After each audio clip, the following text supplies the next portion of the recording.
तो हेलो दोस्तों, I hope आप लोग अच्छे होंगे। तो आज हम लोग पढ़ने वाले क्लास 10th का अध्याय 9 प्रकाश का प्रवर्तन तथा अपवर्तन का एक हमारा टॉपिक है गोली दर्पण। तो आज हम लोग समझेंगे कि गोली दर्पण होता क्या है, इसे कितने भागों में बांटा गया है। तो हम लोग यह क्लास शुरू करने से पहले आप लोगों को बता दें कि इस क्लास से पहले हम लोगों ने प्रकाश का प्रवर्तन के नियम, प्रकाश क्या होता है, यह सब टॉपिक पढ़ चुके हैं। यदि आप लोगों ने नहीं देखा है तो पहले जाइए आप लोग हमारे चैनल में और आप लोग देखिए, ये सारा वीडियो डला हुआ है।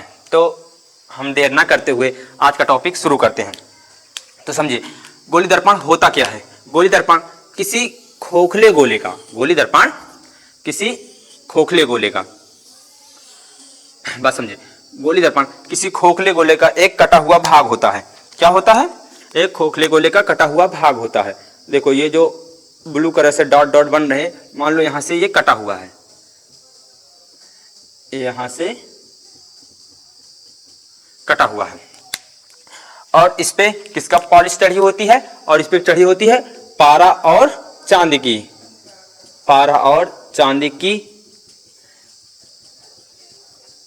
परत चढ़ी होती है और आयरन ऑक्साइड से इसे पेंट कर दिया जाता है। ये इसमें क्या है? ये एक आयरन ऑक्साइड, ये क्या आयरन ऑक्साइड की मान लो एक पेंट है। ये इसमें भी पहले इसमें किसकी कलाई की जाती है, किसकी पॉलिश की जाती है? पारा की या चांदी की। पहले इसमें पॉलिश की जाती है, फिर इसमें आयरन ऑक्साइड के पेंट कर दिया जाता है, फिर ये हमारा बन जाता है दर्पण। गोली दर्पण क्या होता है समझो।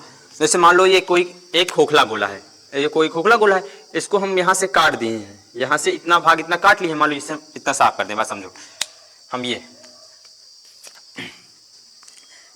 कोई खोखला गोला है, ये था हमारा खोखला गोला, ये हमारा था पूरा एक गोला था, ये डॉट डॉट से बना दें हम।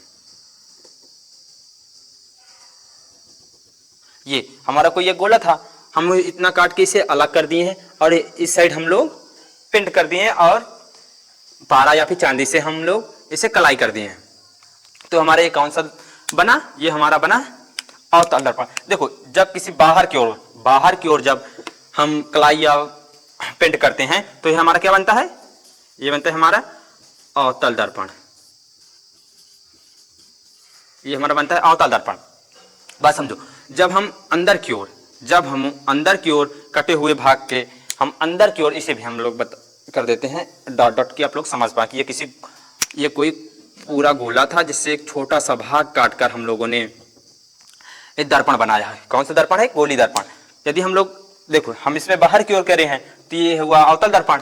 यदि हम लोग इससे बाहर की ओर अंदर की ओर करते हैं, ये देखो ये हम अंदर की ओर करते हैं, तो ये हमारा कौन सा दर्पण बनता है? ये हमारा बनता है उत्तल दर्पण, उत्तल दर्पण। तो अब बात हुई कि ये दर्पण तो हम समझ गए। अब बात हुई इसे बाटा कितने भाग हो गया है। तो बात समझो, एक होता है अवतल दर्पण, एक होता है उत्तल दर्पण। तो समझो अब गोली दर्पण के प्रकार, गोली दर्पण कितने प्रकार के होते हैं? दो प्रकार के। पहला क्या होता है? अवतल दर्पण, दूसरा होता है उत्तल दर्पण। देखो अभी ये ग्राफ से समझ लो, फिर इसकी अवतल दर्पण की डिफिनेशन, उत्तल दर्पण की डिफिनेशन और चित्र पूरा सब सहित हम लिख देंगे, आप लोग स्क्रीनशॉट रख लीजिए। पहले समझो गोली दर्पण ये है, इसके दो प्रकार होते हैं, एक होता है अवतल दर्पण, एक होता है उत्तल दर्पण। देखो समझो अवतल दर्पण क्या होता है? जिसमें बाहर की ओर कलाई की जाए और परावर्तक तल क्या होता है? जहां से प्रकाश का परावर्तन हो रहा हो, परावर्तक तल से अंदर की ओर हो तो क्या होता है? अवतल दर्पण। और समझो उत्तल दर्पण क्या होता है? उत्तल दर्पण जिसमें अंदर की ओर कलाई की गई हो और परावर्तक तल बाहर की ओर हो, वो क्या होता है? वो होता है उत्तल दर्पण। ये देखो ये समझो, ये है हमारा चित्र, समझो ये है हमारा अवतल दर्पण, ये है हमारा उत्तल दर्पण। देखो ये जो रेड है ये क्या है? ये कलाई की गई है, किसकी की गई है? पारा या फिर चांदी की, और उसमें आयरन ऑक्साइड से पेंट कर दिया गया है। हम कोई भी गोली दर्पण देखते हैं उसमें रेड या फिर ब्लू कलर का देखेंगे कि एक पेंट लगा होता है। वो किसका होता है? वो आयरन ऑक्साइड का होता है। ये हुआ। अब हम लोग इसकी डिफिनेशन लिख दे रहे हैं। और आप लोग स्क्रीनशॉट रख लीजिएगा। तो समझो अवतल दर्पण क्या होता है, वह गोली दर्पण क्या होता है, वह गोली दर्पण जिसका परावर्तक तल दबा हुआ हो अवतल दर्पण कहलाता है। समझो परावर्तक तल क्या होता है, जिसमें से प्रकाश परावर्तित हो रहा है। समझो ये हमारे ये है, ये जो हमारे ये अंदर की ओर है, ये जो है ना ये तल है। बात समझो, जैसे मान लो ये हमारा है, तो इधर हम कलाई कर देंगे और इधर से प्रकाश जा रहा है। ये समझो ये हमारा ये प्रकाश जा रहा है, तो ये हमारा ये भाग है, ये भाग हमारा क्या होगा, परावर्तक तल होगा। तो ये हमारा भाग है, तो ये हमारा क्या है, ये हमारा है परावर्तक तल।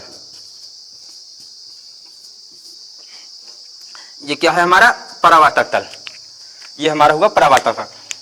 आप लोग इसे बना लीजिएगा और ये डिफिनेशन रख लीजिए, स्क्रीनशॉट रख लीजिए। अब हम बताते हैं उत्तल दर्पण। तो अब समझो उत्तल दर्पण क्या होता है। समझो वह गोली दर्पण जिसका परावर्तक तल उभरा हुआ हो, वह उत्तल दर्पण कहलाता। समझो ये देखो, ये उभरा हुआ भाग है, ये जो उभरा हुआ भाग है, ये परावर्तक तल। तो हम लोग अवतल में ही बता दिए थे। परावर्तक तल क्या होता है, परावर्तक तल जिससे प्रकाश परावर्तित हो रहा हो, वो क्या होता है, वो होता है परावर्तक तल। बस समझो ये जो तल है हमारा, ये बाहर की ओर, ये बाहर की ओर जो तल है, ये क्या है, ये परावर्तक तल है। और ये जो रेड कलर का ये कलाई की गई है। अब ये चित्र और ये स्क्रीनशॉट आप लोग रख लीजिएगा। ये है जो प्रकाश किरण है, और ये हमारा क्या है, या जब आएगा गोली दर्पण या अवतल दर्पण से संबंधित परिभाषाएं, तो उसमें बताया जाएगा कि हाँ मुख अक्ष होता है, वक्ता त्रिज्या कहाँ होती है, वक्ता केंद्र कहाँ होता है, सब कुछ बताया जाएगा। और इससे बाद वाला टॉपिक ही हमारा वही है। हम लोग कल की वीडियोज में पढ़ेंगे कि मुख्य अक्ष क्या होता है, वक्ता केंद्र कहाँ होता है, ये सब कल की वीडियो में पढ़ेंगे हम लोग। आज आप लोग इसे स्क्रीनशॉट रख लीजिएगा और इसे रख लीजिए और इसे बना लीजिए। आई होप आपको यह वीडियो आपको समझ में आया होगा। यदि आप लोगों को कहीं भी डाउट है तो आप लोग कमेंट करिए, आपको हम उस टॉपिक पर वीडियो बना के देंगे। धन्यवाद।